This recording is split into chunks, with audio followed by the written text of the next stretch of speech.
নমস্কার বন্ধুরা, আজকে বানাবো কাঁচা টমেটোর ঝাল।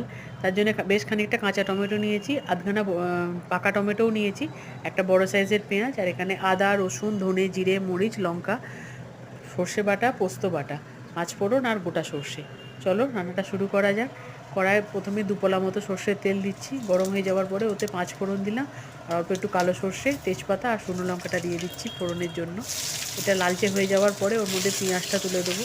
পেঁয়াজটা অল্প একটু ভেজে নেবো, বেশি ভাজবার দরকার নেই। তার মধ্যে টমেটোগুলো পুরোটাই তুলে দেবো, দিয়ে পেঁয়াজের সাথে একটু নেড়ে নেবো, যাতে অল্প একটুখানি ভাজা যেন হয়ে যায় পেঁয়াজের সঙ্গে। তার মধ্যে এবার ওই আদা রসুন বাটা, লঙ্কা বাটা যেটা, ওটা ওর মধ্যে তুলে দিচ্ছি। ওর মধ্যে ধনে, জিরে, মরিচ সবই দেওয়া আছে। ওটা নিয়ে একটুখানি ভেজে নিতে হবে পেঁয়াজের সঙ্গে। আর ভেজে নেবার পরে সর্ষে পোস্তটা দিয়ে দেবো, ওটা দিয়ে আর ভাজবো না। এবার মশলা ধোয়া জলটা দিলাম, প্লাস আর একটু বেশি করেই জল দিলাম। তার মধ্যে স্বাদ মতো একটু নুন, একটুখানি হলুদ, আর ব্যালেন্স মেনটেন করার জন্যে অল্প একটুখানি মিষ্টিটা বেশি দেবে না। দেখো এবার ফুটতে দেবো।